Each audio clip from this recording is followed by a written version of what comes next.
In today's video, I'm going to be sharing with y'all one stock that is about to make a huge move, and I know y'all don't want to miss out on. We're also going to look at the overall market and address the question that is burning in you guys' mind. Is this the bottom? All right, we're going to address it in today's video, and also we're going to do an update on some of the stuff that I mentioned in the last video.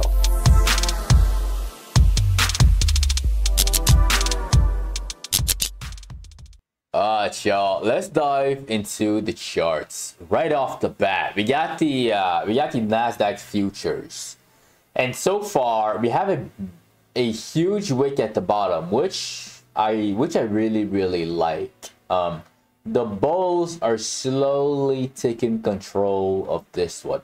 This is filled with dip buyers right on the 200 moving average. All right. One thing that I did warn you guys about yesterday, I warned y'all about let's look at QQQ first. All right, I warned you guys about this gap on the left. All right, the gap on the left between 426 and 435. I told y'all watch it for it to drop and fill. I didn't know because when I was recording the video, the indices were only down by 2%, and then in the morning everything was down by like 6%, and it ended up opening slightly below the gap and then just filling it in the morning. So the short seller's main job today was just to cover out the gates. All right, and then to play the gap fills was also another option to make some money. All right, so overall the gap did get filled. The gap got filled. We have tremendous volume, and after hours it looks like it's pushing. Y'all remember that call that I told y'all that I bought on Friday going into the weekend? I haven't gotten rid of it. Like, I saw this thing being down 60%, and I was like, you know what, how much worse can it be? It's only one contract. It was worth 566. It's gonna be down 80%. Why sell it? Let me just hold and see what happens next. It looks like I might just, the value of that contract might just go back to break even and go even higher. I still have that call. All right, I still have it. So I haven't taken a loss on QQQ. Not yet. All right. Now let's take a look at the VIX. And with the VIX is looking like this. It opened up really high at around it got up to 65. Out the gates, when everything started to bounce with the markets, the VIX started to collapse, which is usually what happens. Looking at the daily, another giant wick. All right, and I think if I really believe that this signifies a bottom. I would be shocked if we go even lower and the VIX goes up to 100. I really would. All right, so until the market does something until the market disproves what I'm telling you guys now, my stance on it is bullish, and I think it's gonna be bullish for quite some time. Now let's look at the stock that is about to make a huge move and that y'all shouldn't miss out on. That stock is part of the semiconductors, and that one is MU. Now MU look like this on the 16th. We made money on the way down when I was telling you guys, making videos about shorting the semis, right? Shorting Dell, all of these things. Y'all made a lot of money. Congratulations. Now this is the video where I tell you guys it's time to make money on the way back up. This is not a trash company. It's a semiconductor company. Obviously this is evident. This is proof of it, that is following the other, like the SMH and SOXL and all these wonderful stocks in that sector. The price target, the initial price target that I had on there, I had a conservative one of 110, and then it got to 110 and just kept drilling deeper and deeper. There is a little gap down here, but I don't think it's gonna get filled anytime soon. Number one, obviously, if you look on the left, the futures are up, and number two, the volume is really high, which is great. It's higher compared to the candle from Friday, as you can see. And we're gonna zoom in again on the 5 minute. And if you look on the 5 minute, there was an ascending triangle on there. it looks kind of sus. Usually with a clean ascending triangle, the price target is way up to 95.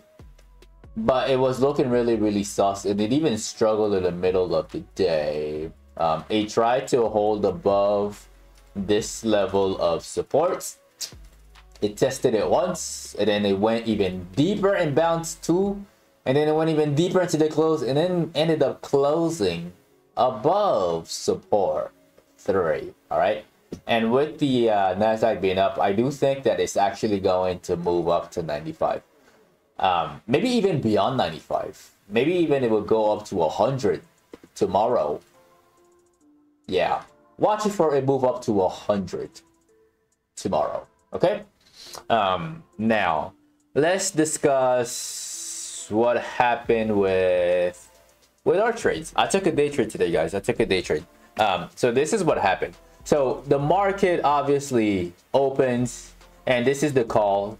This is the call right here that I bought on Friday. I'm still holding it. I haven't sold. As you can see, I haven't sold at all. Still holding it. But later today, IWM showed a bullish pennant. It was cooking sideways. We were just tracking it. We're just tracking it and waiting for this thing to actually pop out. And once it popped out, I bought calls on there.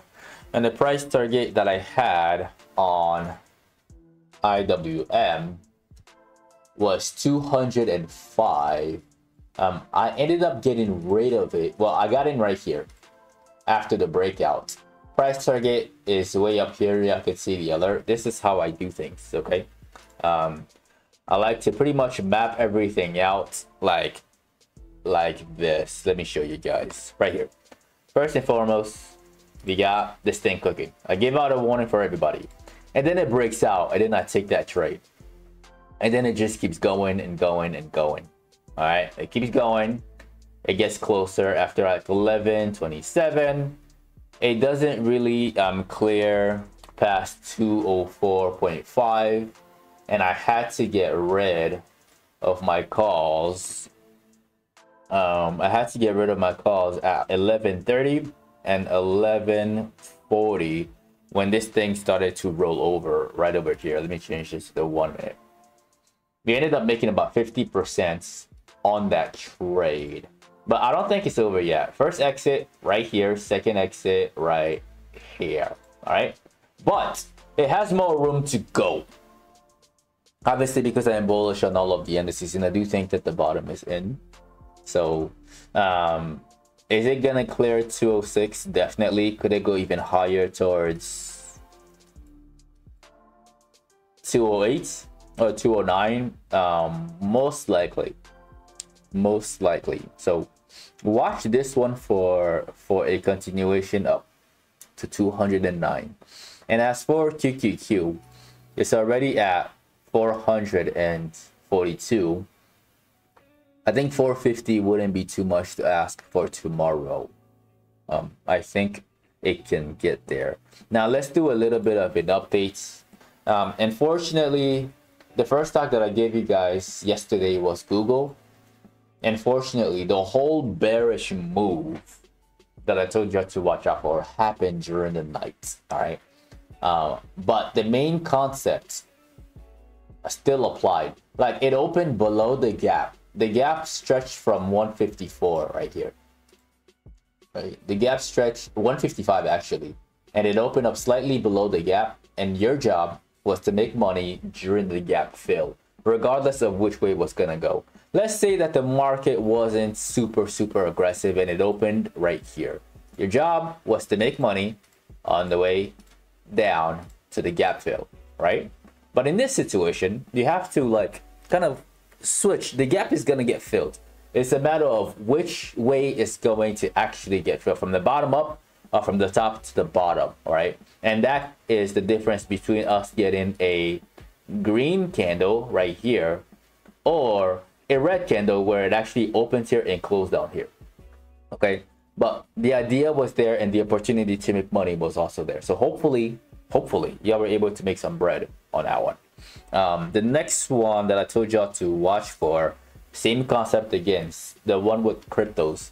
I told you guys, if it get really low, watch it for a rebound for a long, because as soon as it fills that gap at the bottom, there was two gaps. The one right there at 930, which it filled immediately. This is where all of these short sellers covered. Right there. All right. As soon as they covered and took their money off the table, the put options were up by 400 or 500%. As soon as those were collected, everything immediately started to bounce, which I warned you guys also about. So if you took the long opportunity on this one, congratulations as well. That's my honest thoughts on all of these stocks. And that is the end of the video. Do not forget to annihilate the like button as always. I make these videos from Sunday to Thursday at exactly 10 p.m. Eastern time. So definitely click on the subscribe button and click on the notification bell. That way you don't miss out on future uploads. If you'd like to be part of a private Discord community where you can get all of this information in real time as I see them, along with the contracts that I buy, and most importantly, the reason why I take the trades that I take to begin with. That way you get to learn along the way. You can find that as the first link in the description of the video below. Don't forget to follow my social media at Paul and Guma and at Patternology Lab on Instagram and on X. And lastly, to get some free stocks with Webull, you can use the third link in the description of the video below. Once again, ladies and gentlemen, this is Patternology Lab, where we trade patterns and patterns only. And I will see all of you in tomorrow night's video.